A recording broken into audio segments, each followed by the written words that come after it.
Hello दोस्तों, S के mobile and electronic में आपका स्वागत है। दोस्तों, आज हम एक चार्जर को रिपेयर करेंगे। दोस्तों, ये डेड कंडीशन में है, तो आज हम इसको रिपेयर करेंगे। अब मैं दोस्तों आपको आईसी का नंबर बताता हूँ।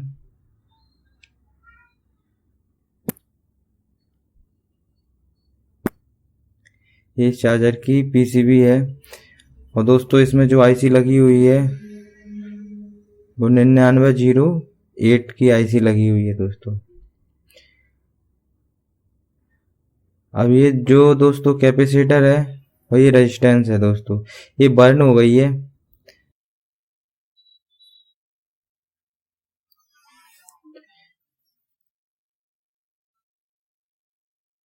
तो दोस्तों, जब ये रेजिस्टेंस बर्न होती है तो हमारा MB10 जो ब्रिज रेक्टिफायर है वो भी ख़राब हो जाता है, क्योंकि ओवर वोल्टेज के कारण जब हमारा ब्रिज रेक्टिफायर शॉर्ट हो जाता है तो हमारी रेजिस्टेंस ओपन हो जाती है। तो दोस्तों, मैं इसके वायर को निकाल लेता हूँ और इसके कंपोनेंट को हम चेक करेंगे कि इसमें क्या ख़राब है और क्या ख़राब नहीं है। तो सबसे पहले मल्टीमीटर को हम बजर रेंज पे सेट करके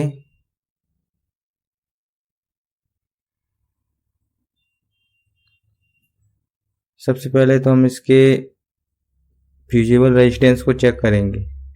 अब दोस्तों, जब ये ख़राब हो जाती है तो हम इसमें कंटिन्यूटी नहीं आएगी। अगर ये ओपन हो जाएगी तब भी इसमें कंटिन्यूटी नहीं आएगी, और दोस्तों ये सही होगी तो इसमें कंटिन्यूटी आएगी।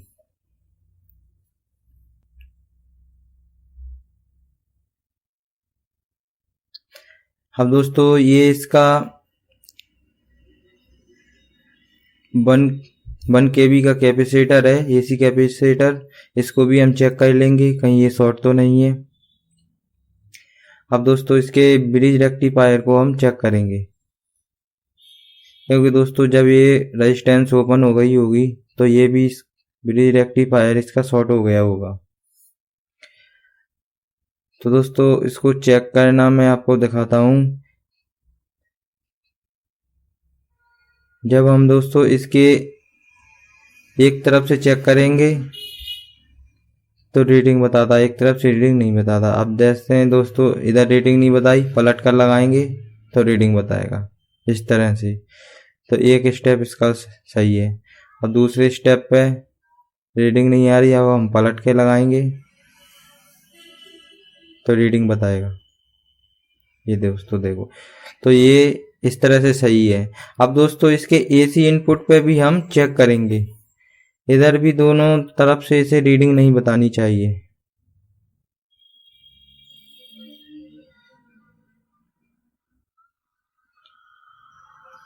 एक तो दोस्तों इसमें डायरेक्ट वायर जाता है AC का, और एक दोस्तों रेजिस्टेंस के थ्रू जाता है, जो फ्यूज का काम करती है रेजिस्टेंस।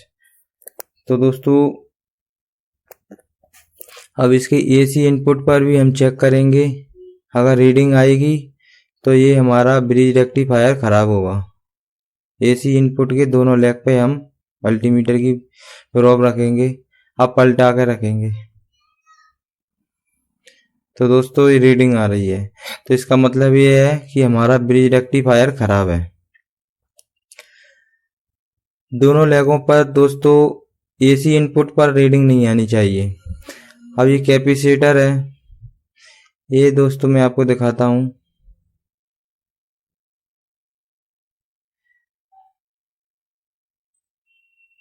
देखिए दोस्तों, ये फट चुका है, आपको दिख रहा होगा, ये फट चुका है दोस्तों। तो ये भी खराब हो गया है। ये कैपेसिटर भी हमारा खराब हो गया है। 450 वोल्ट का 4.7 UF का है दोस्तों। जैसे बड़े चार्जर होते हैं तो उनमें 10 UF का कैपेसिटर लगा होता है। तो दोस्तों, जैसे जितना बड़ा चार्जर होगा हमारा उतना बड़े UF का कैपेसिटर लगा होगा, क्योंकि जब वो मेंटेनेंस करता है करंट को लिमिट बना के चलता है, उसकी लेवल बनाता है, तो उस पर लोड पड़ता है।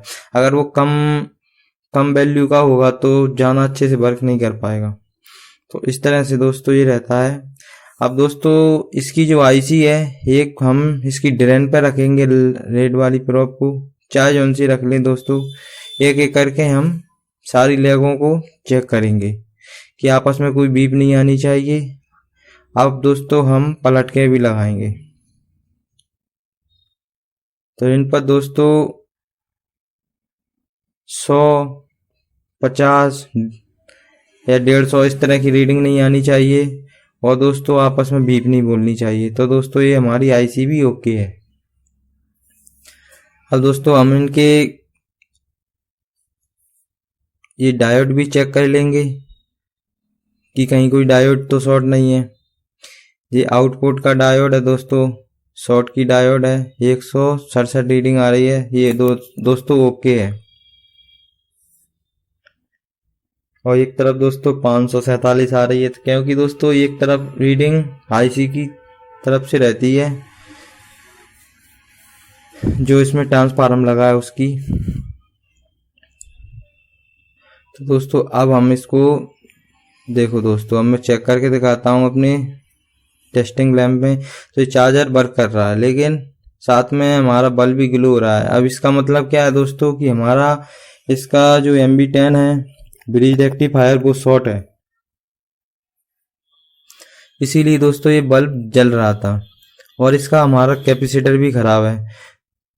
तो दोस्तों हमने तीनों कंपोनेंट ले लिए हैं। एक तो हमने 5 ओम का रेजिस्टेंस ले लिया है, और दोस्तों एक हमने कैपेसिटर ले लिया है।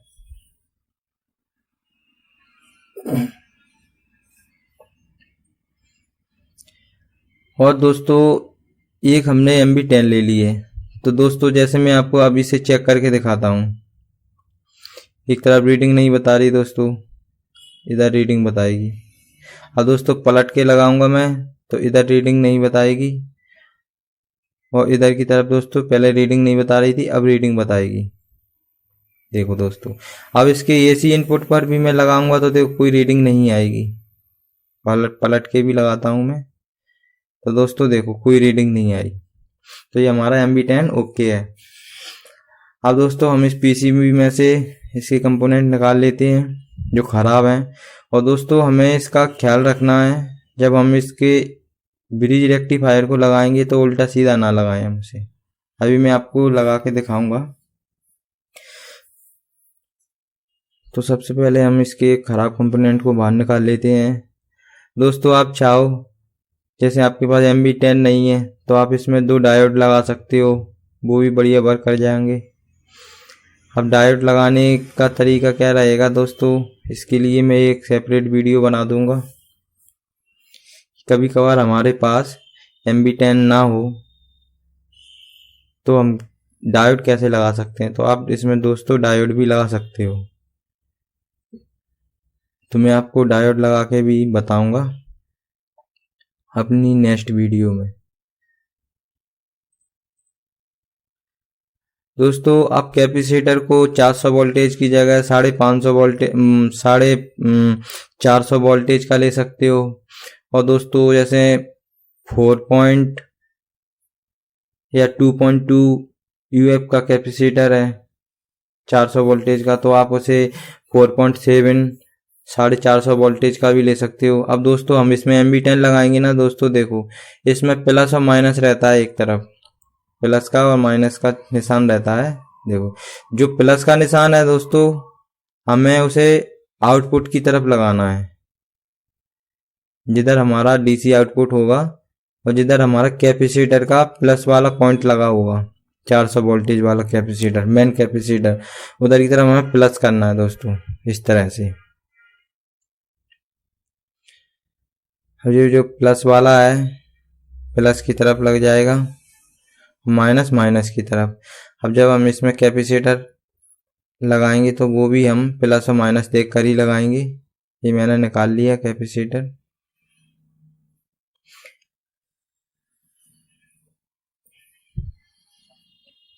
दोस्तों मैं आपको कैपेसिटर दिखाता हूँ, 500 वोल्ट 4.7 यूएफ का कैपेसिटर है जी।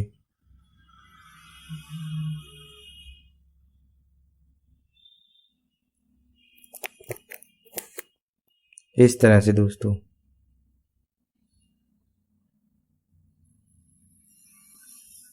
तो हमें दोस्तों जो ये पट्टी है उधर हमें माइनस लगाना है, और जिधर ये सिंपल है दोस्तों उधर हमें प्लस का पॉइंट लगाना है कैपेसिटर का। तो इस तरह से दोस्तों हमें लगाना है। हमें कैपेसिटर दोस्तों उल्टा नहीं लगाना है, नहीं तो दोस्तों ये ब्लास्ट हो जाएगा।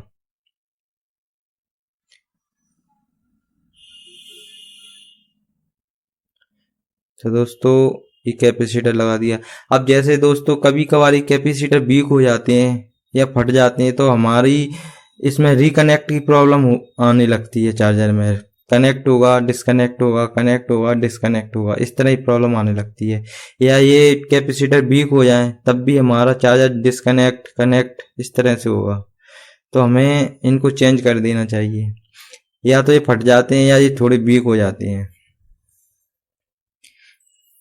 अब दोस्तों मैंने इसकी रेजिस्टेंस भी निकाल ली है। ये फ्यूजिबल रेजिस्टेंस है दोस्तों। इसको हमें 1 ओम से लेके 10 ओम तक लेनी चाहिए, क्योंकि दोस्तों जिससे इस पर लोड भी नहीं पड़ता है, और जब ओवर करंट होता है या कोई कारणवश हमारा चार्जर शॉर्ट सर्किट होता है तो ये ओपन हो जाती है, तो हमारा चार्जर बच जाता है। तो अब मैंने इसको निकाल लिया है। हमें इसमें न्यू रेजिस्टेंस लगा देता हूँ। दोस्तों ज़्यादा चार्जर में रेजिस्टेंस ख़राब होती है फ्यूजेबल, या जो मेन कैपेसिटर है इसका 400 वोल्ट का 4.7 यूएफ का, वो ख़राब हो जाता है। या दोस्तों इसका ब्रिज रेक्टिफायर ख़राब हो जाता है, जो मैंने अभी 4 लाख का ये वाला जो बदला है।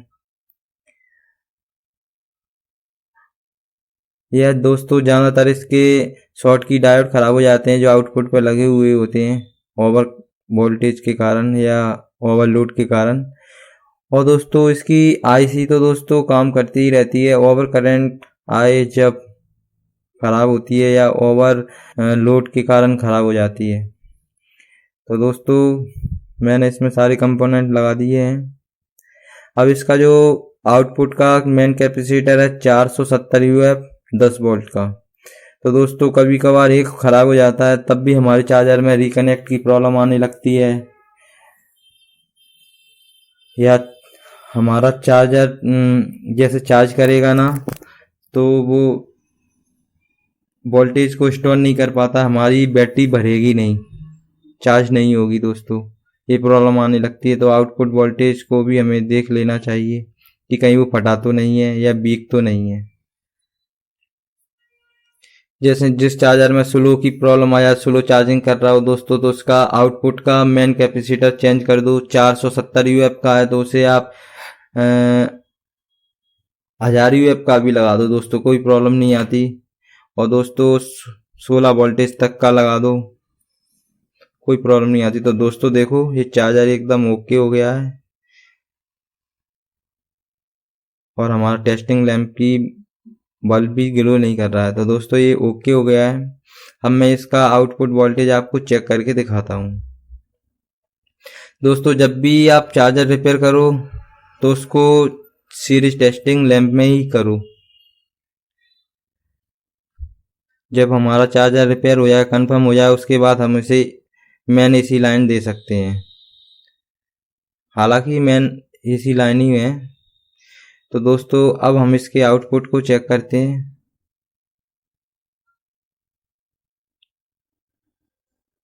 तो दोस्तों देखो इसके आउटपुट में 5.2 वोल्टेज आउट हो रहा है। तो दोस्तों हमारा चार्जर एकदम ओके हो गया है।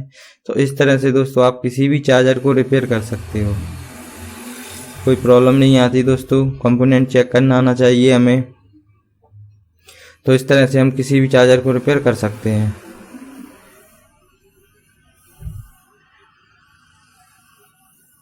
तो दोस्तों आपको मैं अब इसकी मेन पीसीबी दिखाता हूँ। इसमें मेन एक आईसी लगी हुई है, ये वाली, ये इसका ड्रेन है, जिस पे प्लस का इनपुट जाता है 300 वोल्टेज, और ये आईसी दोस्तों इसकी 9908 की है। दोस्तों हम चार्जर में एक दूसरे की आईसी नहीं लगा सकते, क्योंकि उसकी फीडबैक और करंट सेंस अलग अलग वैल्यू की रेजिस्टेंस लगी हुई होती हैं, इसीलिए हम किसी भी आईसी को एक दूसरे में नहीं लगा सकते। जैसी आईसी है, जिस नंबर की है उसी नंबर की हम आईसी लगा सकते हैं, क्योंकि नहीं तो फिर हमें उसका फीडबैक चेंज करना पड़ेगा, करंट सेंस रेजिस्टेंस लगी हुई है उनको भी चेंज करना पड़ेगा, जब उसके बाद वो आईसी उसमें काम करेगी। अगर हम एक दूसरे की आईसी लगा देंगे तो वो ख़राब हो जाएगी दोस्तों, इसीलिए हमें याद रखना है उसी नंबर की आईसी हमें उसमें लगाना है। तो दोस्तों इसकी सर्किट है जो मैंने रिपेयर कर दी है। तो आप इस तरह से दोस्तों किसी भी सर्किट को रिपेयर कर सकते हो। तो थैंक यू दोस्तों वीडियो को देखने के लिए।